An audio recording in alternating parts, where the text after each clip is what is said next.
வரக்கூடிய தமிழ்நாடு சட்டமன்ற தேர்தல் வாக்குச்சீட்டில் தான் தேர்தல் நடத்தணும் அப்படிங்கிறத வலியுறுத்தி இன்னைக்கு திண்டுக்கல் மாவட்டம் ஒட்டஞ்சத்திரத்துல பிரச்சாரம் பண்ணியிருக்கோம். அக்டோபர் 14 இன்னைக்கு பிரச்சாரம் பண்ணிட்டு இருக்கோம். மக்களுக்கு எதுவும் நல்லா செய்ய மாட்டாங்க, கொள்ளதான் அடிக்கிறாருங்க. பணக்காரன் தான் ஆட்சி பண்றான், அம்பானிக்கு அதானிக்கு தான் அள்ளி கொடுக்குறாங்க எல்லாத்தையும். காரணம் என்னன்னா மக்களோட ஓட்டுரிமை நம்பி இவனுக்கு இல்லை, அதை திருப்பி கொண்டு வரணும் அப்படின்றக்காக ஓட்டு சீட்டில் தேர்தல் நடத்தணும், ஓட்டு மத்த எந்திரத்தை அந்த இவிஎம் ஓட்டு எந்திரத்தை தடை பண்ணணுன்றக்காக பிரச்சாரம் பண்றோம். தேர்தல் வருது நமக்கு தமிழ்நாட்டில், அந்த தேர்தலை ஓட்டு சீட்டில் நடத்த சொல்லி கேட்குறோம். ஏன்னா உலகம் முறை அது அப்படிதான் இருக்கு. நம்ம நாட்டில் என்ன பண்ணிட்டாங்கன்னா மிஷினை வச்சு நிறைய மோசடி பண்ண ஆரம்பிச்சிட்டாங்க. மோசடி பண்ணனால மக்களை இவனை கண்டுக்கிறதே கிடையாது. எந்த ஆட்சி வந்தாலும் எல்லாம் மக்களை போட்டு காலில் போட்டு மிதிக்கிறது, விலைவாசி ஏற்றுறது, பணக்காரனுக்கு மட்டும் ஆட்சி பண்ணிட்டு இருக்காங்க. பெரிய பெரிய வசதியானவங்க தான் வாழ்றாங்க, சாதாரண மக்கள் வாழ முடியுதா? அப்போ வாழணும்னா மக்களாட்சி ஒன்று வேணும்ல, அதுக்கான போராட்டம்.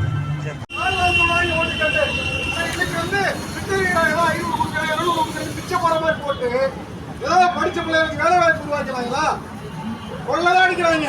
நகை விலை என்ன விலை விற்கிறது? தங்க விலை 1 லட்சம். சாதாரண மக்கள் எப்படி ஒரு கிலோமீட்டர் கட்டி கொடுக்கறது? ஒண்ணுமே இல்லை. காரணம் என்னன்னா நாடு இன்னைக்கு பணக்காரனுக்கான மாறிடுச்சு. ஏழை எளிய மக்கள் வாழவே முடியாத சூழ்நிலை கொண்டு வந்தான். அன்னைக்கு அந்த காலத்துல காந்தி எல்லாம் போராட்டம் பண்ணி ஓட்டுரிமை வாங்கிட்டு போனாங்க சொல்றாங்க. இன்னைக்கு என்ன பண்றாங்க? இந்த மிஷினை வச்சுக்கிட்டு ஏமாத்துறாங்க. நாடே ஃப்ராட் நாடா மாறிடுச்சு. மக்களுக்கான கஷ்டத்துக்கான காரணமே தான். எல்லாம் மேல இருக்க முறை ஒன்னாதான் இருக்கான், வசதியான ஒன்னாதான் இருக்கான், நம்மளதான் போட்டு மிதிக்கிறானுங்க. கீழே இருக்கிற மக்களை கஷ்டப்படுத்தி புடுங்குறானுங்க, எல்லாத்தையுமே கொள்ளதான் அடிக்கிறானுங்க.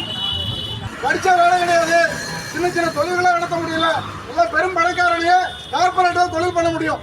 எல்லாத்தையும் நாட்டை வித்துட்டு இருக்கானே அவனுங்களுக்கு. காரணம் என்னன்னா ஓட்டு போற உரிமையை பறிச்சுட்டானே மட்டும்.